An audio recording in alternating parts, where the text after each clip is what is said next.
ప్రభువైన యేసయ్య నామంలో అందరికీ వందనాలు. ఈరోజు నచ్చిన సాక్ష్యం పంచుకోవాలని ఆశపడుతున్నాను. దేవుడు నా జీవితంలో చేసిన కార్యాన్ని వివరించాలని ఆశపడుతున్నాను. అయితే ముఖ్యంగా నా జీవితంలో నేను చిన్నప్పటి నుంచి భయభక్తులతో పెరిగిన వ్యక్తిని. అయితే తల్లిదండ్రులు అలాగే అమ్మమ్మ తాతయ్య కూడా నన్ను ఎంతో భయభక్తులుగా పెంచారు.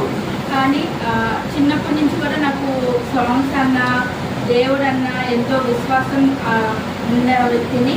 కానీ కొంత ఇంటర్ సమయంలో ఏమైందంటే కొంచెం అటు ఇటు అయ్యే పరిస్థితులు నాకు కలిగాయి. అయితే దేవునితో ఎక్కువ సమయం గడపకుండా స్నేహితుల వల్ల అటు ఇటు తిరిగిన పరిస్థితులు కలిగాయి. ఆ సమయంలో నేను ఎంతో దిగజారిపోయినట్టు అలా అనిపించింది. ఆ సమయంలో నాకు ఎంతో లోటు, ఏదో తెలియని లోటు ఉన్నా నేను అది ఏంటో నేను తెలుసుకోలేకపోయాను. కానీ ఆ సమయంలో ఆ తర్వాత బీటెక్ వచ్చింది, సెకండ్ ఇయర్ నేను చదువుతున్నప్పుడు ఒకరోజు నాకు పొద్దున్నే బైబిల్ చదవటము లేదంటే వాక్యము వింటము ఒక ఇదిగా ఉండేది. ఒకరోజు జెస్సీ పాల్ ఒక టెస్టిమనీ విన్నప్పుడు దేవుడు నన్ను తాకాడు, ముట్టాడు. ఆ రోజు దేవుడిని మళ్ళీ దేవుడితో దగ్గర అయ్యాను. ఆ రోజు దేవునితో ఎక్కువ సమయం గడపడానికి ట్రై చేశాను. అయితే రాజ్ ప్రొఫెసర్ అన్న సర్మన్స్ అన్న మెసేజ్లు వింటాము, దేవుడి గురించి ఇంకా ఎక్కువగా తెలుసుకుంటాము స్టార్ట్ అయ్యింది. అలా నా విశ్వాస జీవితము అలా ప్రారంభించాను మళ్ళీ. అయితే అలా స్టార్ట్ చేస్తున్నప్పుడు దేవుడు నాకు దర్శించటము, అలా దేవుడు నా జీవితంలో దర్శనాల రూపంలో మాటల రూపంలో తెలియపరిచారు. అయితే ఈ దేవుడు నా జీవితంలో చేసిన ఎన్నో గొప్ప కార్యాలు చూశాను. అయితే బీటెక్లో సెకండ్ ఇయర్లో ఉన్నప్పుడు ఇంటర్లో ఉన్నప్పుడు ఏమైందంటే చదువులో కూడా బాగా ఇదే దేవునికి దూరమైన సమయంలో చదువులో కూడా కొంచెం డౌన్ అయిన పరిస్థితుల్లో మేడమ్స్ అందరూ కూర్చొని నాకు చెప్పేవాళ్ళు, ఎక్స్ప్లెయిన్ చేసేవాళ్ళు. అయితే నేను ఎప్పుడైతే దేవుని నమ్ముకున్నానో దాని తర్వాత నేను అందరూ స్టూడెంట్స్ నా చుట్టూ కూర్చొని నువ్వు ఎక్స్ప్లెయిన్ చేస్తుందిదా, నువ్వు చెప్తే నాకు చాలా ఈజీగా ఉంటుంది, నువ్వు చెప్తే నేను ఎగ్జామ్స్ అని పాస్ అవుతున్నాను అన్న రీతిగా ఉండేదన్నమాట. నేను ఇప్పటికీ వాళ్ళు చెప్తూ ఉంటారు ఏంటంటే నువ్వు చెప్పావు కాబట్టి నేను ఎగ్జామ్స్ అని పాస్ అయ్యాను అన్న రీతిగా వాళ్ళు సాక్ష్యం చెప్పగలుగుతారు. నేను ఎందుకు ఇది చెప్తున్నానంటే ఆయన నమ్మిన వాళ్ళని ఎప్పుడు తలగా ఉంచుతారు కానీ తోకగా కాదు అని ఆయన వాక్యం తెలియజేస్తుంది. అలా ఆయనని నమ్మడం స్టార్ట్ చేసిన ప్రతి దాంట్లో చదువుల్లో కూడా ప్రతి విషయంలో కూడా నేను టాప్ పొజిషన్లో ఉండడం జరిగింది. అయితే దాని తర్వాత జాబ్ విషయంలో కూడా దేవుడు నాకు లాస్ట్ ఇయర్ 2023 మే ఆ మంత్లో నాకు దేవుడు సాక్ష్యం చూపించారు. దేవుడు దర్శన రూపంలో కనపడి ఆయన చెప్పిన మాట ఏంటంటే నీకు నేను గవర్నమెంట్ జాబ్ ఇస్తాను, స్టేట్ గవర్నమెంట్ జాబ్ ఇస్తాను అని చూపించాడు. అంటే ఎలా వచ్చిందంటే కదా నేను ఒక సాఫ్ట్వేర్ క్యాబిన్లోకి వెళ్తున్నాను. అయితే వెళ్తున్నప్పుడు నువ్వు ఇక్కడ కాదు కదా నువ్వు గవర్నమెంట్ జాబ్ అని ఒక 3 సార్లు అదే కలగా రావడం జరిగింది. అయితే నేను ప్రార్థన చేస్తున్నప్పుడు నేను నీకు గవర్నమెంట్ జాబ్ సిద్ధం చేశాను అని చెప్పారు. అయితే నేను ఇది తాతగారికి మమ్మీకి చెప్పినప్పుడు నీకెందుకు గవర్నమెంట్ జాబ్ వస్తుంది, గ్రూప్స్ ఎందుకు ఎలా రాస్తావు, నువ్వు సాఫ్ట్వేర్ సైడ్ కదా, నువ్వు అంతలా ఏమీ కాదు కదా అన్న రీతిగా అన్నారు. అలా చెప్పకూడదమ్మా, నీ సాఫ్ట్వేర్ జాబ్ అని చెప్పి నన్ను బెంగళూరు పంపించారు. కోచింగ్ చేశాను. అయితే తెలియని పరిస్థితుల్లో అంటే అనుకూలం లేని పరిస్థితుల్లో డాడీకి బాగాలేదు. ఆ పరిస్థితుల్లో నేను మళ్ళీ రిటర్న్ అయ్యాను. విజయవాడ రిటర్న్ అయినప్పుడు కొన్ని కారణాల వల్ల డాడీ చనిపోవడం జరిగింది. ఆ జాబ్ ఇప్పుడు నాకు వచ్చింది. అంటే మే 6th చనిపోయారు డాడీ. అయితే జూలై 27th కల్లా నాకు జాబ్ వచ్చింది. జూలై 2 monthsలోపే జాబ్ వచ్చేసింది. ఆఫీస్ వాళ్ళు కూడా అంటారు ఇంతకుముందు ఫైల్స్ ఉన్న వాళ్ళు ఇంకా కదలేదు కానీ నీ ఫైల్ మేలోనే పెట్టాము, ఇంత తొందరగా జాబ్ రావడం అది చాలా గ్రేట్, రికార్డ్ బ్రేక్ ఇది అన్నట్టుగా వాళ్ళు ఒక అన్యులు సాక్ష్యం ఇచ్చారు. అది ఎంతో దేవుని కార్యము అని చెప్పగలుగుతాను. ఎందుకంటే దేవుడు వాగ్దానం ఇచ్చారు. ఫస్ట్ మమ్మీకి అనుకున్నారు, కానీ మమ్మీకి ఏజ్ ఎక్కువ అయిపోయి మమ్మీకి వెళ్ళిపోయారు. తర్వాత నాకే అనుకుని ఆ జాబ్ నాకు రావడం జరిగింది. దేవుడు ఆ సాక్ష్యం, దేవుడు ఆ వాగ్దానం నిలబెట్టారు.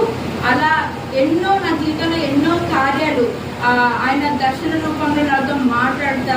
నాకు తెలిసిందంటే ముందు నేనేమనుకునేదానంటే దేవుడు మాట్లాడతాడంటే ఏదో పైన ఆకాశంలో నుంచి ఏదో స్వరం వినిపించి అలా మాట్లాడతారేమో అనుకునేదాన్ని. కానీ దేవుడు అనేక విధాలంగా నాతో వాక్యం ద్వారా కానీ, సర్మన్స్ ద్వారా కానీ, కళ రూపంలో కానీ, లేదంటే ప్రార్థన చేస్తున్నప్పుడు కానీ నాతో మాట్లాడుతా ఉండేవాళ్ళు అనమాట. ఏది అడిగినా దేవుడు నాకు అది దయచేసేవాళ్ళు. నేను ఎన్నో అడిగాను, అన్నీ నాకు దయచేయడం జరిగింది. ఈవెన్ డాడీ విషయం కూడా ఏమైందంటే, డాడీని రక్షించమని నేను అడిగినప్పుడు డాడీ స్వస్థపరచమని అడిగాను. కాకపోతే దేవుడు నాకు ఆ వాక్యానికి దానికి జవాబు ఇవ్వలేదు. కానీ దేవుడు రక్షణ కార్యం డాడీ జీవితంలో జరిగించారు. అంటే డాడీ రక్షించిన తర్వాత దేవుడు తీసుకున్నారు డాడీని కూడా. డాడీ కూడా వాగ్దానం ఇచ్చారు, నువ్వు చిరంజీవిగా నువ్వు క్షేమ పొందడం మీకు ఇవ్వబడును అనే వాగ్దానం ఆయనకి ఇవ్వడం జరిగింది. నేను ఆ తర్వాత డాడీ చనిపోయాక నువ్వు ఏంటి దేవుడా, నువ్వు నా జీవితంలో ఏంటి ఎంత విశ్వాసంతో ప్రార్థన చేశాను. ఆ ముందు రోజు కూడా వెంటిలేటర్ మీద ఉన్నప్పుడు మోకల మీద ఉండి ప్రార్థన చేశాను, దేవ బ్రతికించు దేవా అని. అలాంటి పరిస్థితులకు డాడీ స్వస్థపరచమని అడిగాను. కాకపోతే దేవుడు నాకు ఆ వాక్యానికి దానికి జవాబు ఇవ్వలేదు. కానీ దేవుడు రక్షణ కార్యం డాడీ జీవితంలో జరిగించారు. అంటే డాడీ రక్షించిన తర్వాత దేవుడు తీసుకున్నారు డాడీని కూడా. డాడీ కూడా వాగ్దానం ఇచ్చారు, నువ్వు చిరంజీవిగా నువ్వు క్షేమ పొందడం మీకు ఇవ్వబడును అనే వాగ్దానం ఆయనకి ఇవ్వడం జరిగింది.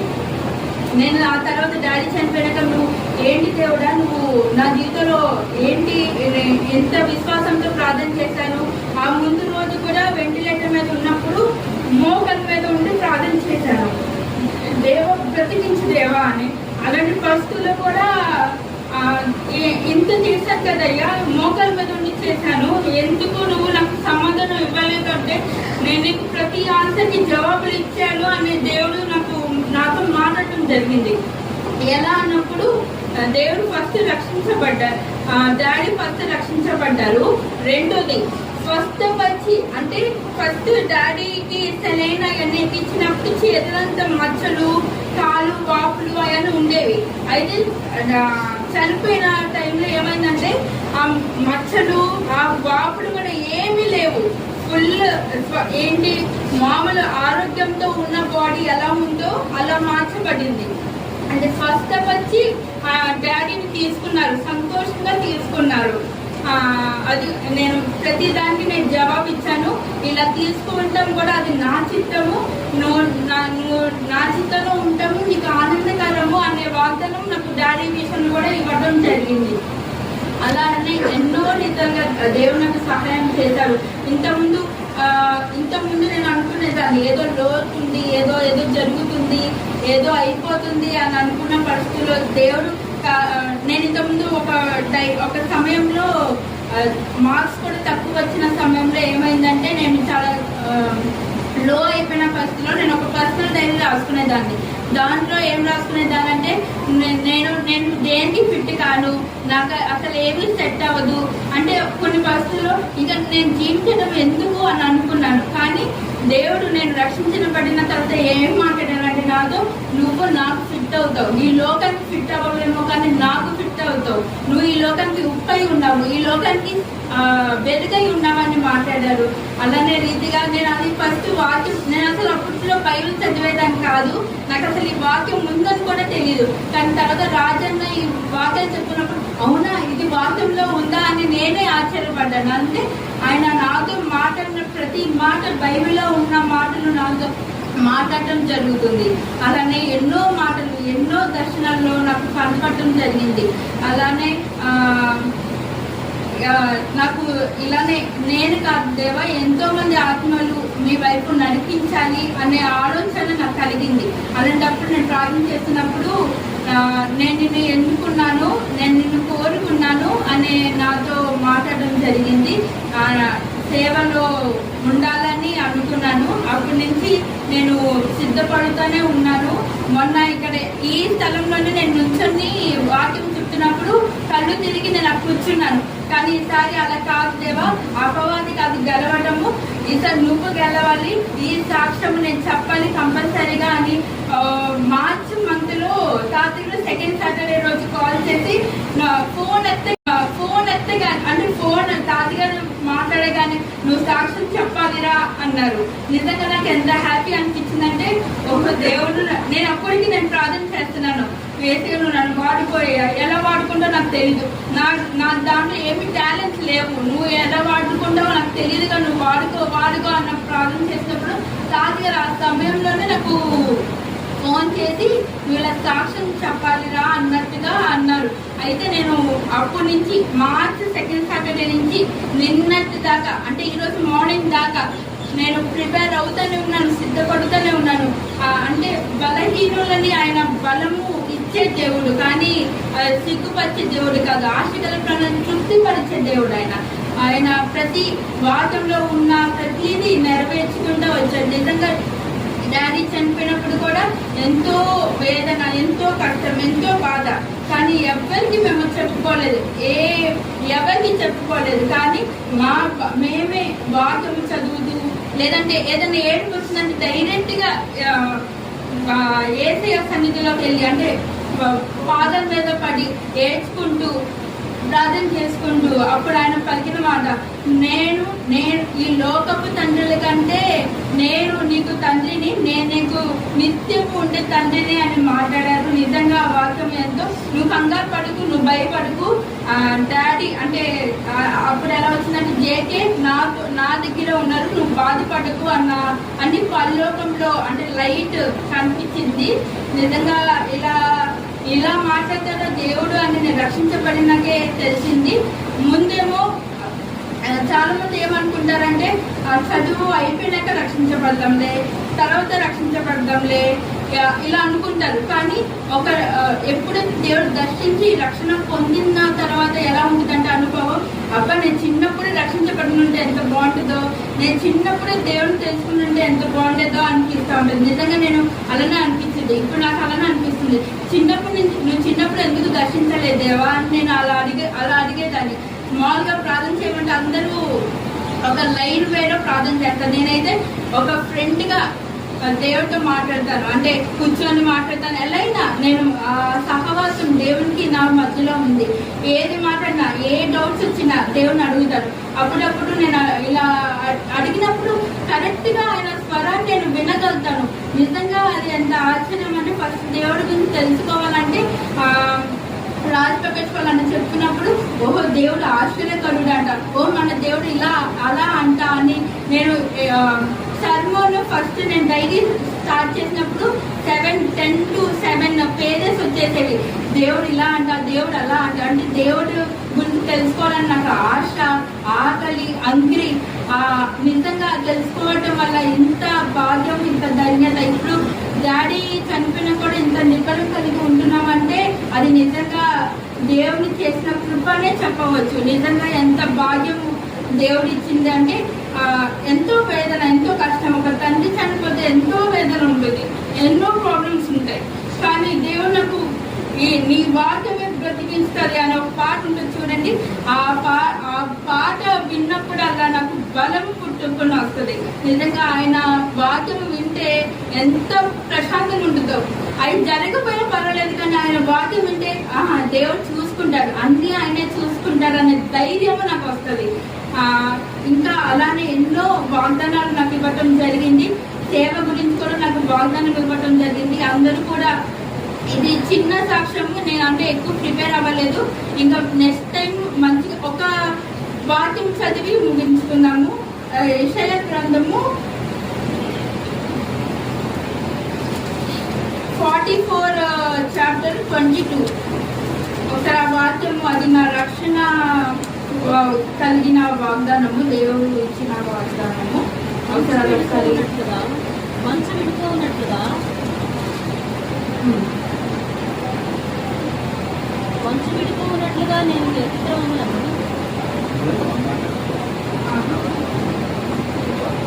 మంచు విడిపోయినట్లుగా నేను వ్యతిక్రమములను మబ్బు తరుగునట్లుగా నీ పాపములను తుడిచివేసి ఉన్నాను.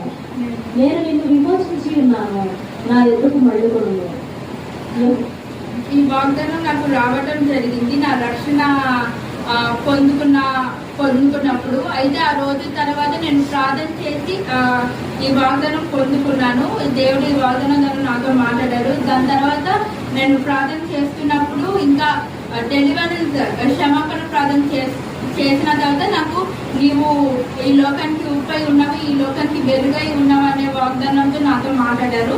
దాని తర్వాత డెలివరెన్స్, ఇది చాలా మంది ఏం చేస్తారంటే డెలివరెన్స్ ఎందుకు, ఇప్పుడు ఇది అంత అవసరం కాదు కదా అని అలా అనుకుంటూ ఉంటారు. కానీ డెలివరెన్స్ చాలా ఇంపార్టెంట్. ఎందుకంటే డెలివరెన్స్ లేకపోతే మనం ఇంకా అపవాదికి మన పైన అధికారం ఉన్నట్టే. ఇప్పుడు డెలివరెన్స్, ఇప్పుడు మనం ఒక సాఫ్ట్వేర్ జాబ్ చేస్తాము. ఆ సాఫ్ట్వేర్ జాబ్ చేసినప్పుడు మనం ఆ జాబ్ నచ్చకుండా, ఆ జాబ్ మనకి నచ్చలేదు కానీ వేరే జాబ్ చేయాలని ఆశపడతా ఉంటాం. ఆ జాబ్ విడిచిపోయినప్పుడు వాళ్ళు ఒకటి అడుగుతారు, ఒక అగ్రిమెంట్ చేయమంటారు. ఇంకా ఈ జాబ్తో నీకు సంబంధం లేదు, ఈ కంపెనీకి నువ్వు సంబంధం లేవు అని ఒక లెటర్ రాయమంటారు.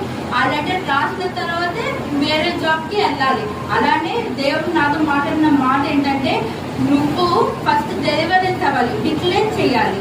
ఆ తర్వాత ఇంక ఏ అపవాది పైన నీకు అధికారం ఉండదు అనే రీతిగా అలా మాట్లాడడం జరిగింది. అయితే అలా మాట్లాడినప్పుడు డెలివరెన్స్ ప్రేయర్ చేశాను. అలా డెలివరెన్స్ చేసినప్పుడు ఒక లోయలో నేను ఉన్నాను.